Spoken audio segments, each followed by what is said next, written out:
सकीना इत्तू जो नौ मुंतखब हुकूमत की मिनिस्टर बनी हैं, जिनके पास हेल्थ और एजुकेशन मिनिस्ट्री है, वो इसी स्कूल के आगे से गुजरी हैं और यहाँ के एमएलए की जो जिम्मेदारी बनती थी, जो रिप्रेजेंटेटिव बना के भेजे हैं असेंबली में, उनकी ये जिम्मेदारी बनती थी कि वो यहाँ के स्कूल के दौरे करवाएं। कम से कम इसकी जो हालत है उसके बारे में बातचीत हो सकती थी, यहाँ के हॉस्पिटल से उनके बारे में बातचीत हो सकती थी। यूँ तो बहुत मॉडल हायर सेकेंडरी स्कूल्स देखे होंगे या हाई स्कूल देखे होंगे, लेकिन एक मॉडल स्कूल ऐसा भी पुंछ के अंदर मौजूद है जो सच में नमूना है और नमूने के तौर पर उसको हम देख सकते हैं।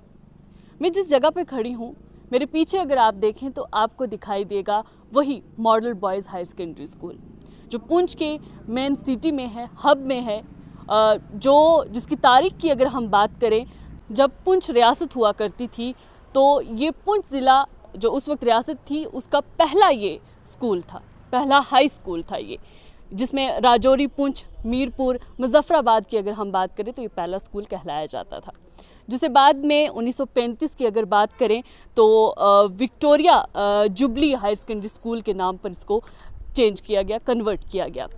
लेकिन इस पर एक और बड़ी बात, एक और बड़ी तारीख अगर हम देखें तो फॉर्मर जो प्राइम मिनिस्टर गुलजारी लाल नंदा थे, उन्होंने अपनी जो तालीम है वो इस स्कूल से हासिल की थी। मैं अंदर के नज़ारे भी आपको दिखाऊंगी कि किस तरीके का ये नमूना स्कूल हमने देखा है या पुंछ के अंदर ये मौजूद है। मॉडल स्कूल कहा जाता है, लेकिन मॉडल के नाम पर सिर्फ एक नमूना है जो हम मजाकिया तौर पर ले सकते हैं।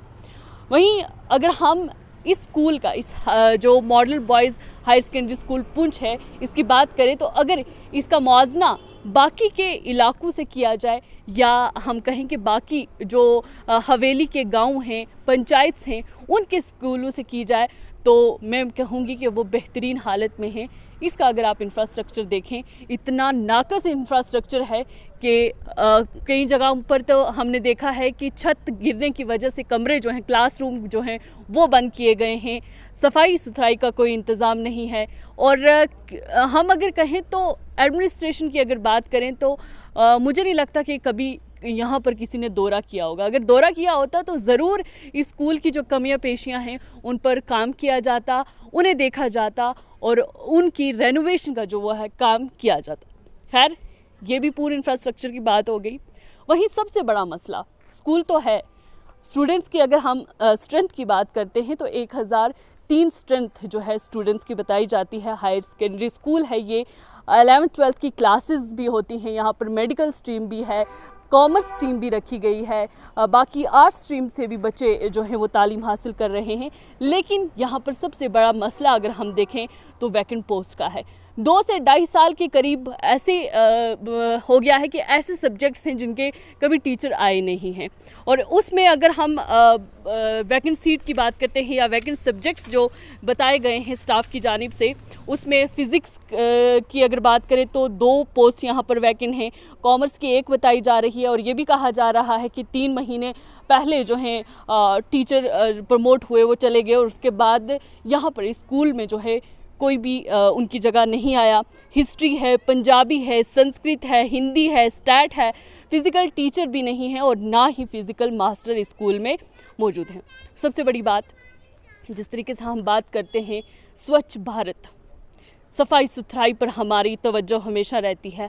हम बड़े बड़े सिंपोजियम्स करते हैं, बड़े बड़े अवेयरनेस प्रोग्राम्स करते हैं, हम हर जगह प्रचार करते हैं स्वच्छ भारत अभियान का, लेकिन इस स्कूल की अगर आप सूरत हाल देखें तो कहीं पर भी स्वच्छ भारत अभियान का स्वच्छ भी कहीं नज़र नहीं आता।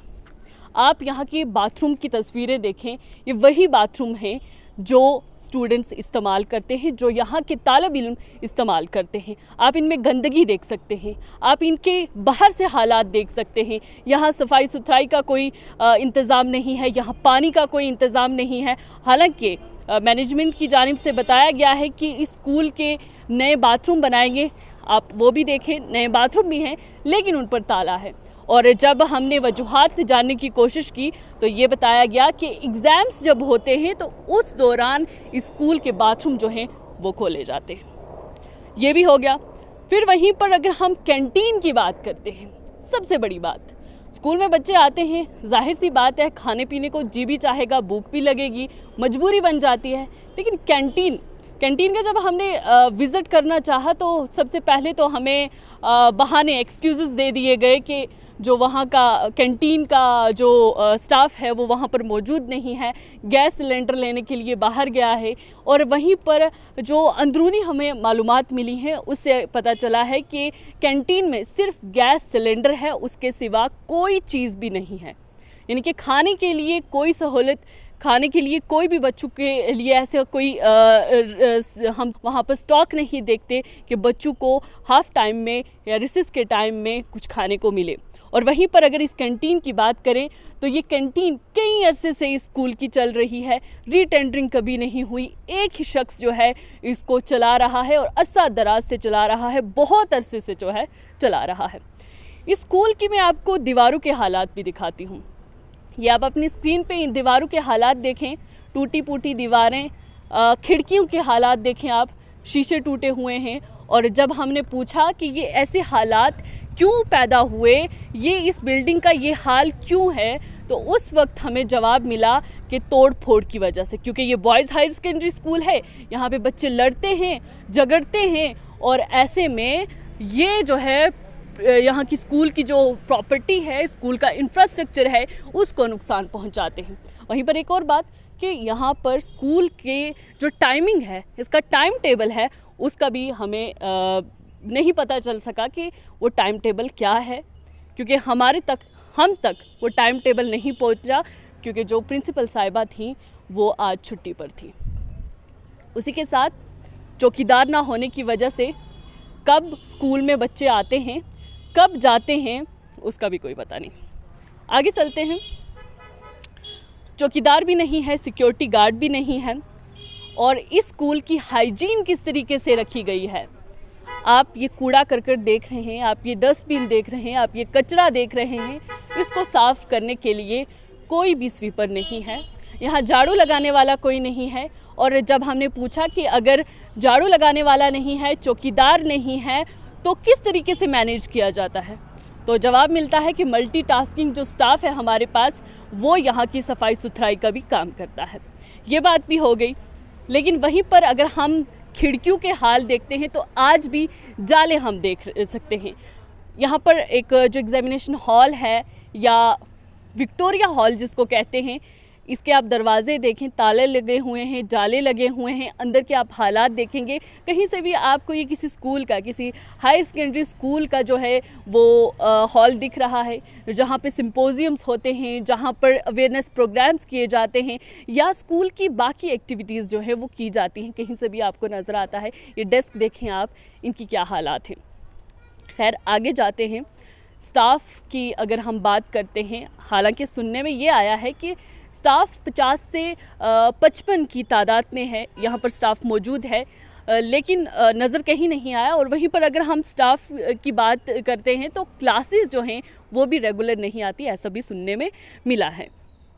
और अगर हम क्लास की रेगुलरिटी की बात करें, पंक्चुअलिटी की बात करें, तो यहाँ पर ऐसा देखने को मिलता है कि जो स्टूडेंट्स हैं वो स्कूल टाइमिंग में कभी किसी पार्क में होते हैं, कभी किसी कैफ़े में बैठे होते हैं या रोडों पर घूमते नज़र आ रहे होते हैं। और उस वक्त भी सिक्योरिटी का कोई इंतज़ाम नहीं, मैनेजमेंट का कोई इंतज़ाम नहीं कि किस तरीके से उन बच्चों को जो है वो रखा जाता है।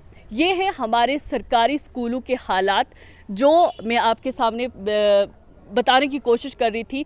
इसका इंफ्रास्ट्रक्चर देखें, कई दहाइयों से इसको रेनोवेट नहीं किया गया है। ऐसा तो नहीं है कि सरकार के इस तरफ तवज्जो न दे, अगर दे रही है तो काम कहाँ हो रहा है। इनकी दीवारें, इस स्कूल की दीवारें आप देखें, इस स्कूल की खिड़कियाँ आप देखें, दरवाजे देखें, बहुत सारे ऐसे क्लासरूम्स हैं जिन पर ताला लगा हुआ है और स्टूडेंट्स जो हैं वो कहीं पर भी नज़र नहीं आए क्लास लगाते हुए या फिर बाकी किसी एक्टिविटी में इन्वॉल्व होते हुए। कहने को तो सब कुछ है, लेकिन ज़मीनी सतह पर या जब हम ग्राउंड पर जाके देखते हैं या स्कूल के अंदर जाकर देखते हैं किस तरीके की मैनेजमेंट है, किस तरीके से स्कूल फंक्शन कर रहा है, ये कहना बहुत मुश्किल हो जाता है। और अफसोस होता है कि आज आज के दिन की अगर हम बात करते हैं तो आज जो सकीना इत्तू जो नौ मुंतखब हुकूमत की मिनिस्टर बनी हैं, जिनके पास हेल्थ और एजुकेशन मिनिस्ट्री है, वो इसी स्कूल के आगे से गुजरी हैं